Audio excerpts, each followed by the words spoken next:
जोहार साथियों, मैं मुकेश बिरुआ। डीएंग या हंडिया का आदिवासी हो समाज के जीवन पर असर को दिखाने के लिए एक शोध आया है। आज हम उस पर प्रकाश डाल रहे हैं।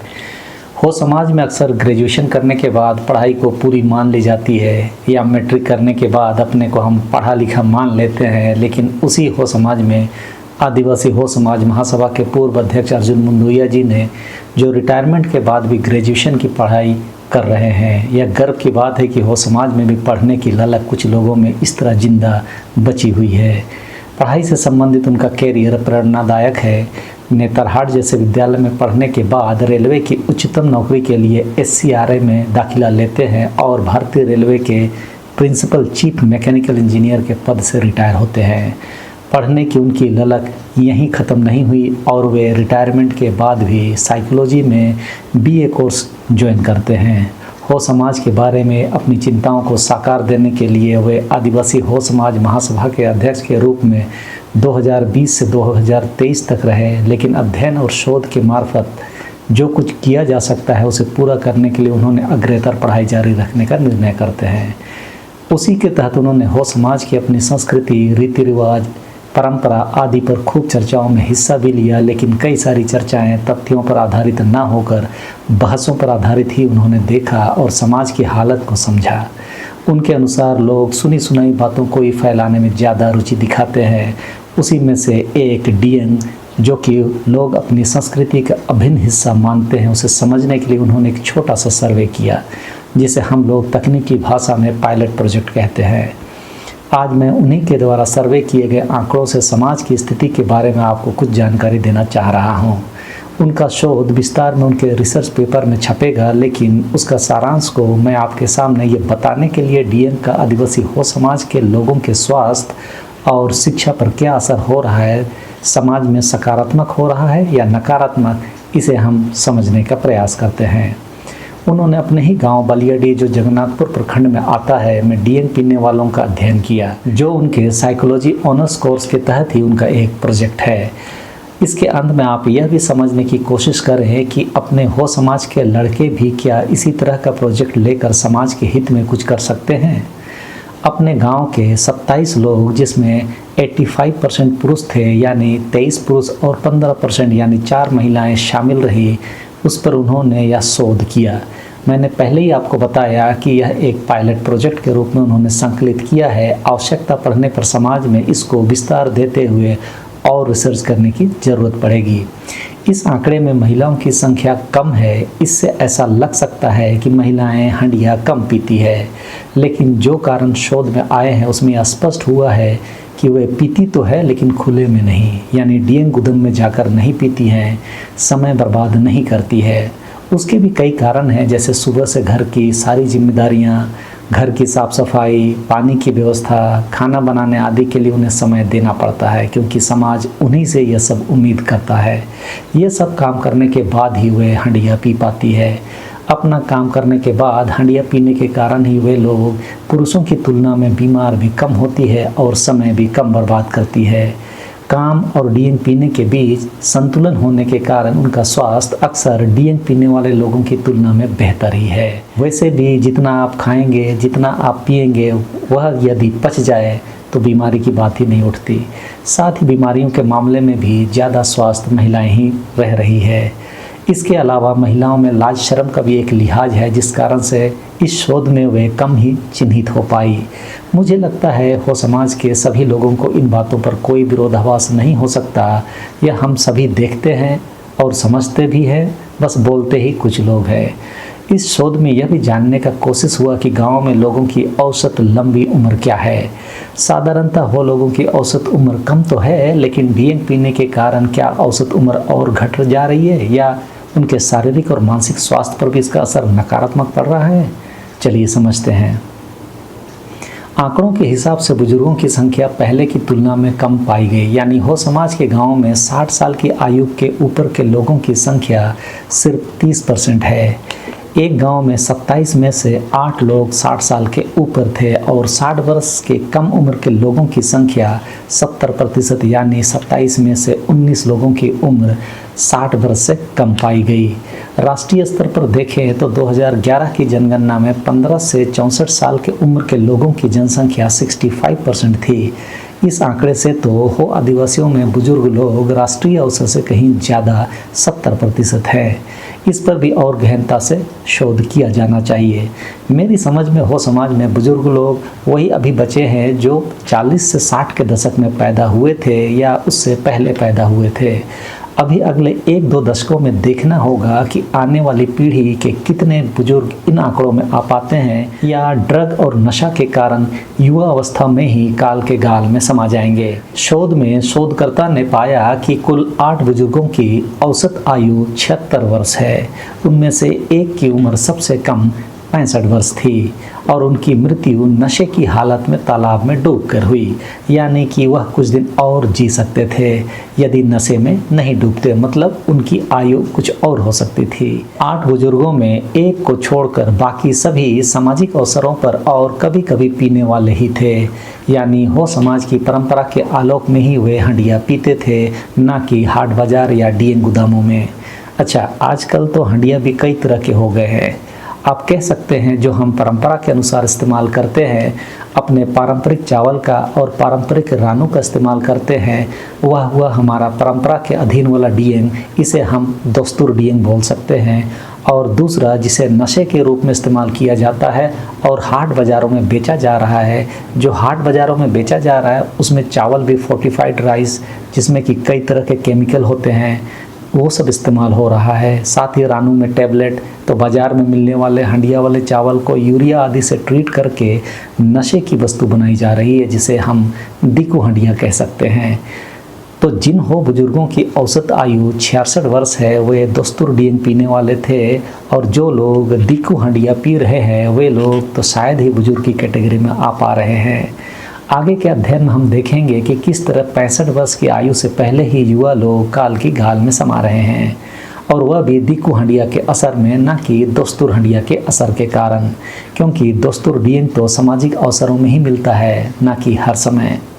अब यदि 8 बुजुर्गों की स्वास्थ्य की स्थिति पर शोध को देखें तो हम पाते हैं कि एक व्यक्ति की मृत्यु दीर्घकालिक पीने के कारण हुई है, यानी तत्कालिक कारण जैसा कि हमने ऊपर में बताया था कि नशे की हालत में तालाब में डूबने से हुई, तो एक व्यक्ति की मृत्यु दीर्घकालिक पीने के कारण हुई, यानी 12.5% हो समाज के बुजुर्ग लोग हंडिया सामाजिक अवसर के अलावा भी अक्सर पीने वाले लोग हैं।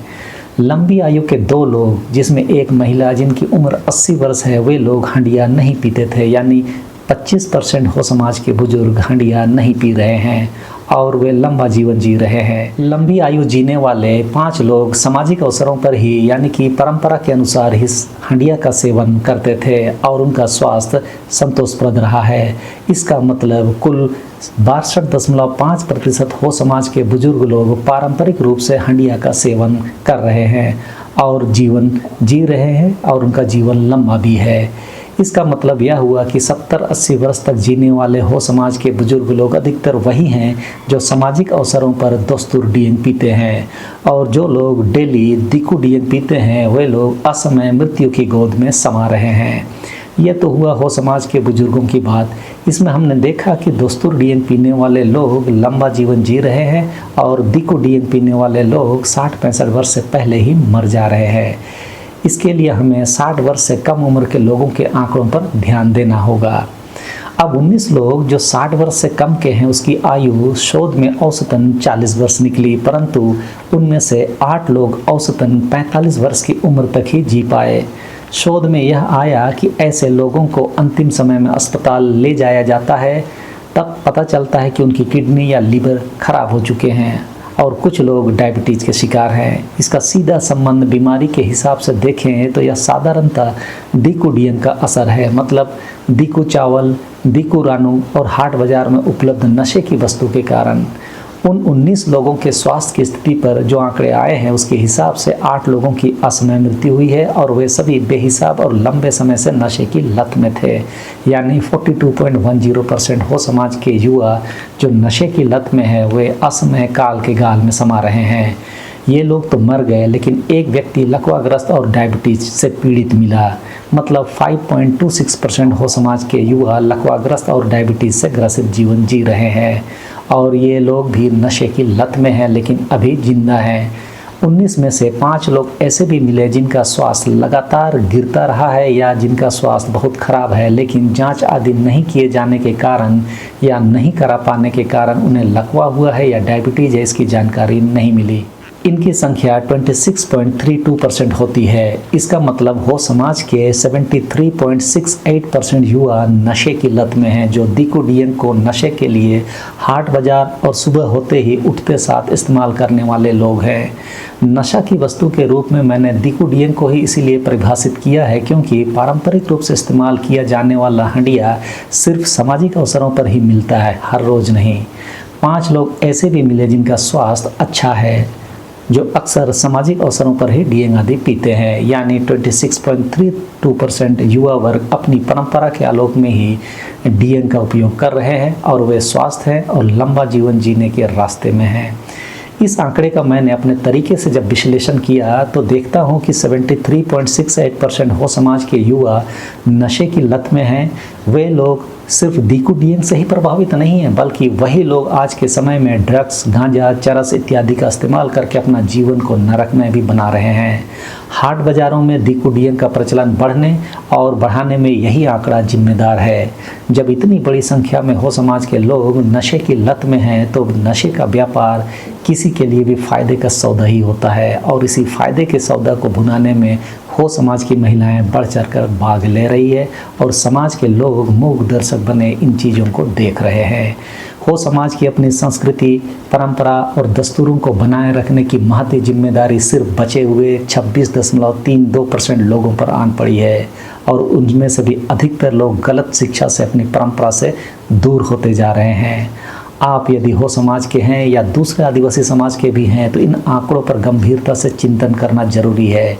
सिर्फ स्टेज पर या सभाओं में भाषण देकर तालियां बटोरने से कुछ हासिल नहीं होगा। इन तथ्यों को गंभीरता से ठोस कार्ययोजना बनाकर समाज के लिए दिशा देने की जरूरत है और कार्ययोजना को कठोरता से लागू करने की जरूरत है। चलिए, स्वास्थ्य का आंकड़ा तो आपने देख लिया, अब थोड़ा सा उस शोध के कुछ अन्य बिंदुओं को भी यहाँ मैं सामने ला रहा हूँ, जैसे शैक्षणिक योग्यता और उसके आधार पर जनसंख्या का अनुपात क्या है। 27 लोगों में 15 लोग पढ़े लिखे नहीं थे और उनके बच्चों की औसत संख्या 4 थी। इस आंकड़े के हिसाब से हो समाज के 57% लोग जो पढ़े लिखे नहीं हैं उनके बच्चों की संख्या औसतन 4 है। उसी तरह 7वीं क्लास तक पढ़े लिखे लोगों की संख्या 7 थी, उनके भी बच्चों की औसत संख्या 4 ही थी। यानी 25% लोग 7वीं क्लास तक पढ़े थे, लेकिन बच्चे पैदा करने के हिसाब से वे लोग भी नहीं पढ़े लिखे लोगों की भांति ही सोच में रहे हैं। 2 लोग मैट्रिक तक पढ़े और उनके बच्चों की औसत संख्या 2 रही। यानी 7% लोग मैट्रिक तक पढ़े हैं और उनके बच्चों का औसत संख्या 2 है। 27 में से सिर्फ 3 लोग ही ग्रेजुएट निकले जिनके बच्चों की औसत संख्या भी 2 ही थी। मतलब 11% लोग ग्रेजुएट हैं और वे लोग भी 2 ही बच्चे पाल रहे हैं। कुल मिलाकर हो समाज के 18% लोग ही राष्ट्रीय नारा बच्चे 2 ही अच्छे का पालन कर रहे हैं और वे तकनीकी रूप से पढ़े लिखे माने जा सकते हैं।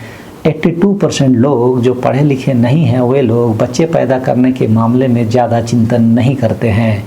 इस पर और भी गहन शोध की आवश्यकता है कि उनकी सोच का नज़रिया क्या है जिस कारण से वे इतने बच्चे पैदा कर रहे हैं। जरूरी नहीं है कि वे पढ़े लिखे नहीं हैं तभी बच्चे पैदा कर रहे हैं, बल्कि कई लोग अपने वंश को बचाने के लिए तो कई लोग काम को सरलता से निपटाने के नाम पर भी बच्चे पैदा करते हैं। इस पर अलग से शोध की आवश्यकता है।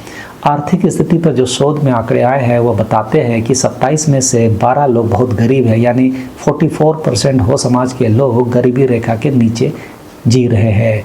इसमें कौन सा पैमाना इस्तेमाल हुआ इसकी जानकारी नहीं बताई गई है, सिर्फ गरीब है ही अंकित किया गया है, तो मैं भी उतना ही बात आपके सामने रख दे रहा हूँ। फिर 14 लोग की आर्थिक स्थिति गरीबी की तो नहीं है, वे लोग अपनी ज़िंदगी ठीक ठाक जी ले रहे हैं। मतलब 52% लोग अपनी ज़िंदगी सामाजिक रूप से मस्त होकर जी रहे हैं। 27 में से सिर्फ एक व्यक्ति ही ऐसा निकला जिनकी आर्थिक स्थिति बहुत अच्छी थी। इसका मतलब हुआ कि सिर्फ 4% लोग ही हो समाज में बढ़िया आर्थिक हालात में हैं।